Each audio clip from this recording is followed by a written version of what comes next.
Sorry, I realized I clicked the off button on my phone and so it stopped recording. So this is part 3, but I'm gonna finish part 2 really quickly.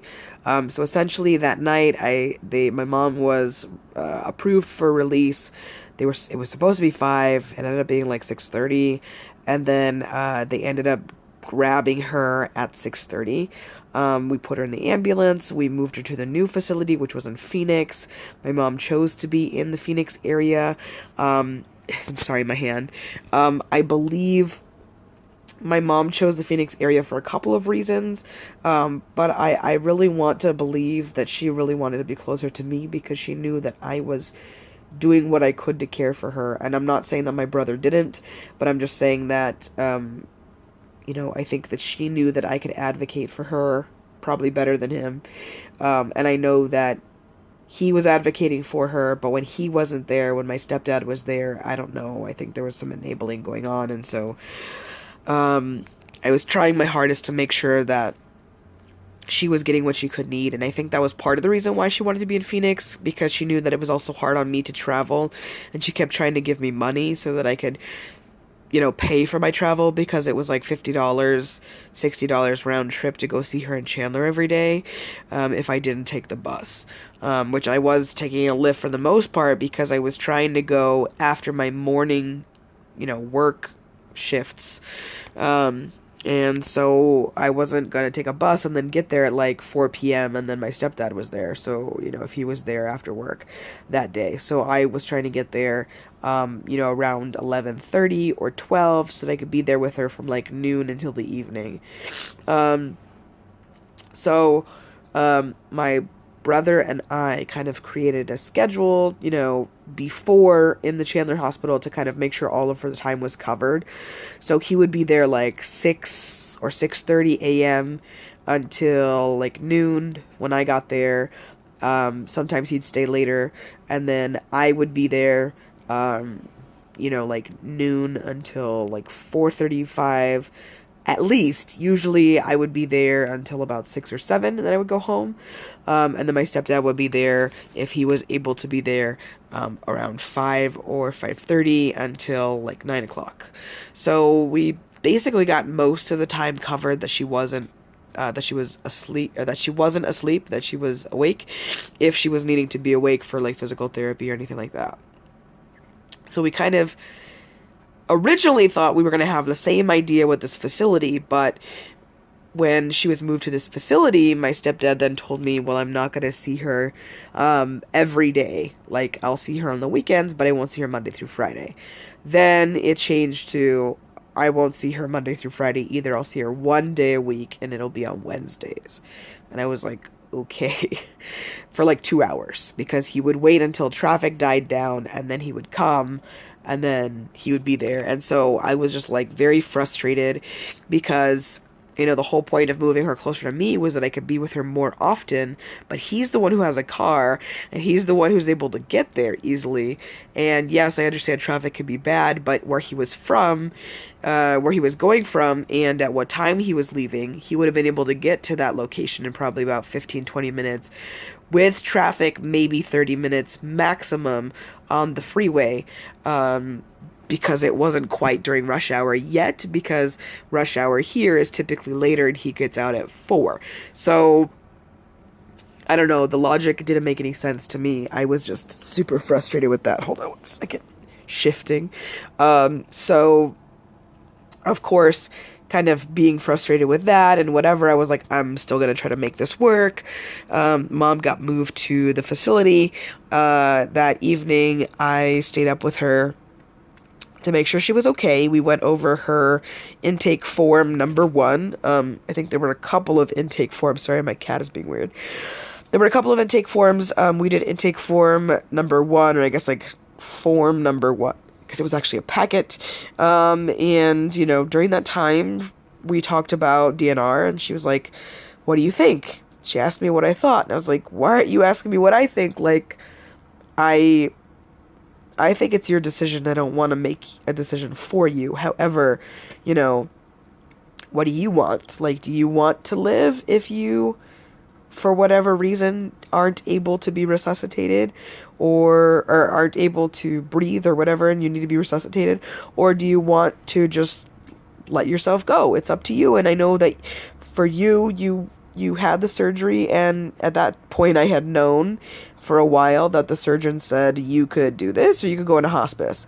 And, I was like, it's your choice. If you want to go into hospice, and not try to fight through this, that's fine, because there's a certain point when, and I know there's a certain point in all of our lives when we're going to be too tired to try anymore. And I need to make sure that that's very clear in my own living will slash, whatever I decide to do for myself. For my brother, he's going to be my, power of attorney and whatnot moving forward, because I don't want him or anybody else to have to worry about this kind of shit moving forward.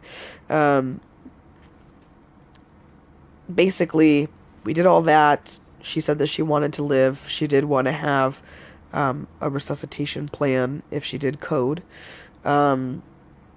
And that was that. And then, they gave her some medications, and I asked what medications they were giving her because, of course, it's all up here. Like I said, I wanted to make sure that I knew what she was getting because I already had a schedule in my head of what she was getting.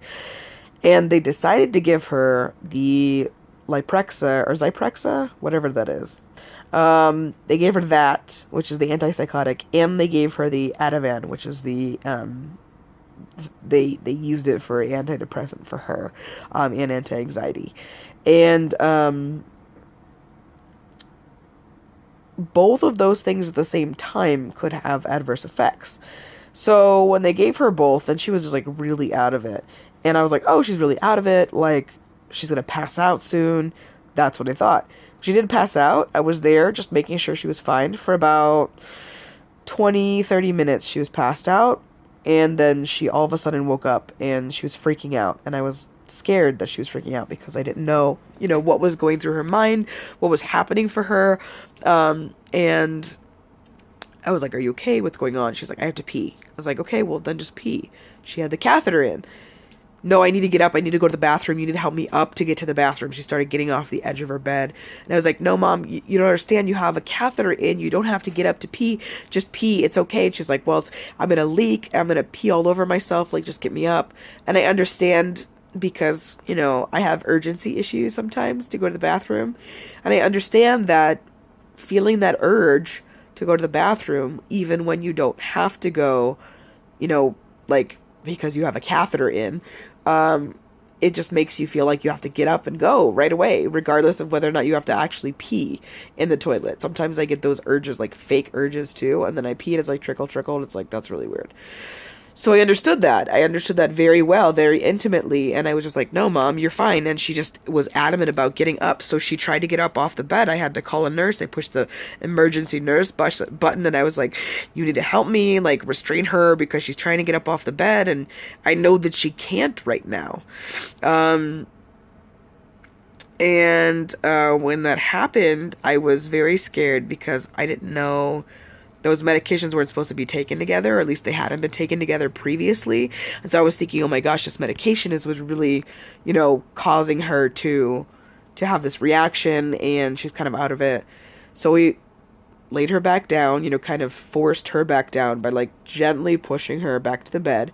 And then she went to the bathroom in the catheter, and she was fine. And I was like, oh my God, that was really scary. I texted my brother, this is what just fucking happened. I'm so scared. That was like, I don't know, I want to say like 11:30 or midnight.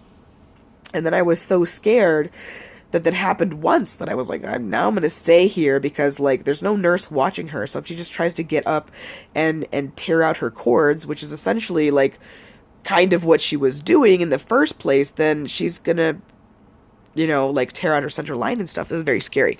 So then I asked a nurse if the nurse could watch her, and they're like, well, we kind of watch them, we kind of don't. And I was like, you don't have like a sitter option?